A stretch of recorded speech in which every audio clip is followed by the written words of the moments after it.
Maybe talking's not the answer. Maybe you need to show them how you really feel in the best, most honest way you know how.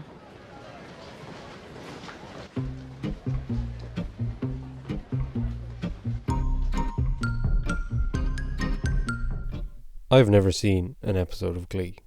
I haven't even watched the episode that contains the scene I'm about to talk about, the single finest musical sequence in all of the show. I feel quite confident in saying this, as last year my roommate and I would sit and watch Glee performances, one after another, until we had whipped YouTube autoplay into submission, so it would only show us the creme de la creme of Glee music videos. Forget Telephone, Fat Bottom Girls, or even Paradise by the Dashboard Light. Even forget the ones that are actually popular amidst the Glee fans.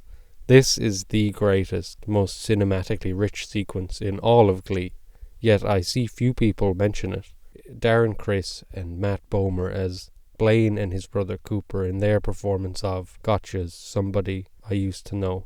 To start, the thematic inversion of the song itself. The original is about two lovers and the fallout of their breakup. Here we have two brothers at war with one another, passionately bellowing the lyrics back and forth. In this essay I will deal purely with the scene itself, with the minor exception of a few seconds of Kurt, which establishes the world our scene takes place in. Note how the music sweeps over the cut, ushering us into the battlefield. Blaine walks out of the frame, then emerges from the darkness. We are now in the heightened world of Glee. All bets are off. The mise-en-scène is put to immaculate use in this. The stage versus the seats and the vastness of it all. The way the space is used to push and pull the two actors, and the implementation of the stage lighting all work together to create a kinetic, inventive and rich sequence. The music is diegetic, and throughout the performance we will cut into these musicians to enunciate beats, pinpoint energy and underline moments. Blaine himself emerges, lit in blue. Here we start the adept use of colour theory in the lighting. Blue, slight ripples as if Blaine is underwater. The vocal performance starts off gentle, melancholic. Here he is drowning in emotion. Now and then I think of when we were together. We cut. The brother sits alone in the vast auditorium, as if Blaine's vocal recollection has summoned him into existence. Taking a moment to examine this brief frame, a subtle push-in highlighting the brother. In the background, orange lights. The colour comes into play again, recalling fiery embers. Above him, deep red exit signs. The brother, alone, fire burning. Exit, lit, harsh and red. What has happened between these two? The images speak for themselves, setting the stage for the emotional battle that is to come. Now, Cooper, slowly making his way to the stage.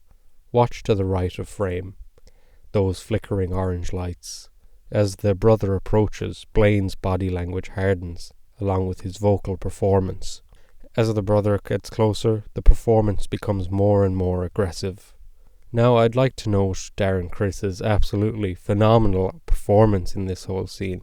If he looked at me like this in real life, I would simply crumble to dust.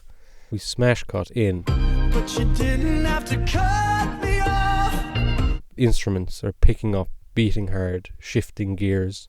Blaine's vocals become louder, more evocative. Treat me like a stranger and I feel so rough. He starts moving to the right of frame. The movement of the emotion affecting the blocking of the performers.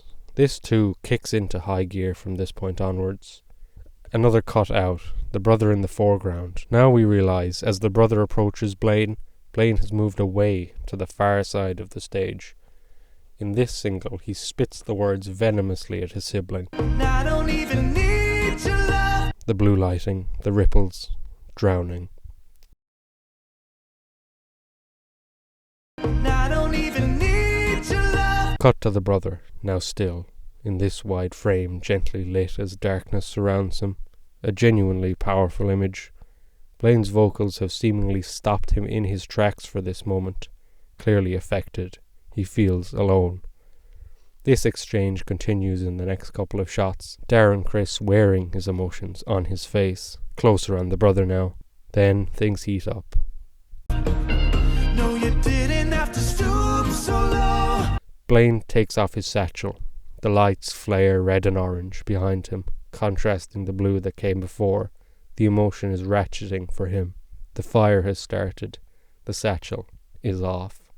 Have your friends collect your records and then change your number. Guess that I don't need that though. Now you're just somebody that I used to know. He stands still, holding his ground, firing the words at his brother, who is now approaching once again, singing now. This series of shots is brilliant, juxtaposing these dolly movements, as if the frame is tearing itself apart, as the brothers are doing verbally.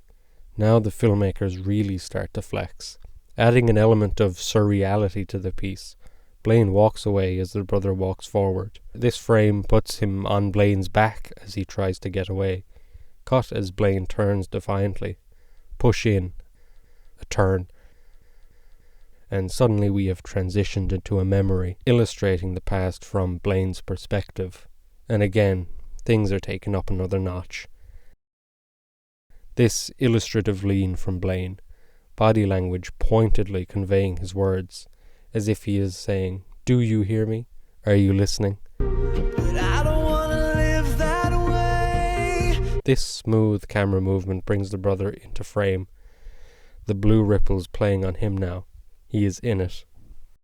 A smooth cut as his head turns, a lengthy push in. It feels like the longest shot in the scene.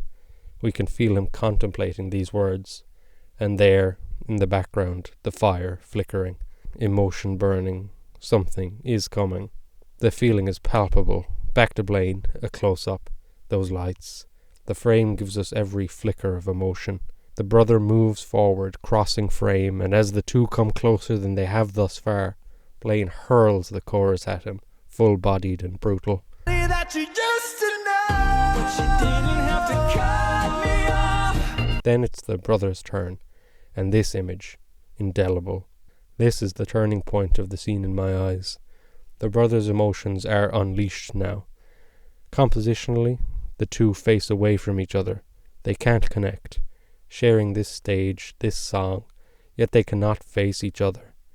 This beautiful close-up, Bomer going toe-to-toe with Criss vocally, emotion oozing from his performance. Then Blaine pulls us in with his voice.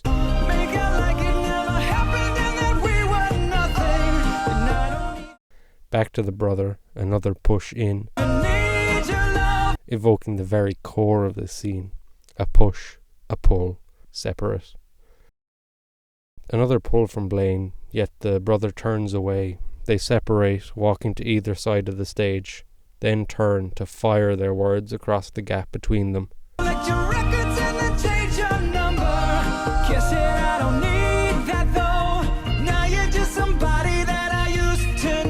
Look at those spotlights. What are they highlighting? Nothing? The space between the two brothers. This dynamic filmmaking is a joy to watch. Every camera movement, the blocking and staging, all add to this masterful piece. They begin to close the gap.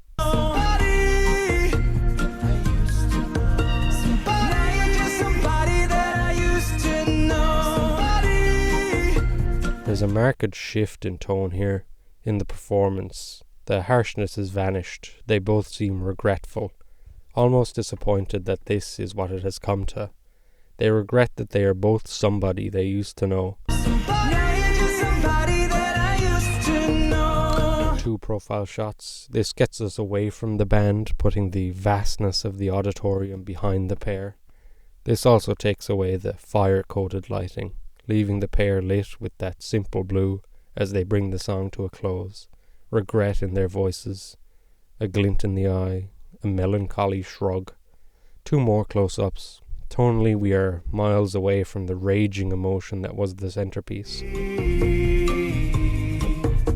And then, the wide. Now only a single spotlight between them. The gap has closed. This song has, at least to some degree, brought the brothers closer. Then a harsh jolt back to reality, almost a fourth wall break, smashing the verisimilitude of this auditorium of emotional warfare, reminding us of the inherent goofiness of Glee, where, whenever necessary, an entire band is ready to be the backing track to a bus stop with your brother. This is why Somebody I Used to Know is the best Glee has ever produced in my eyes. The dynamic filmmaking, the execution of story through performance, the way the narrative weaves through the blocking, staging, and editing is simply immaculate.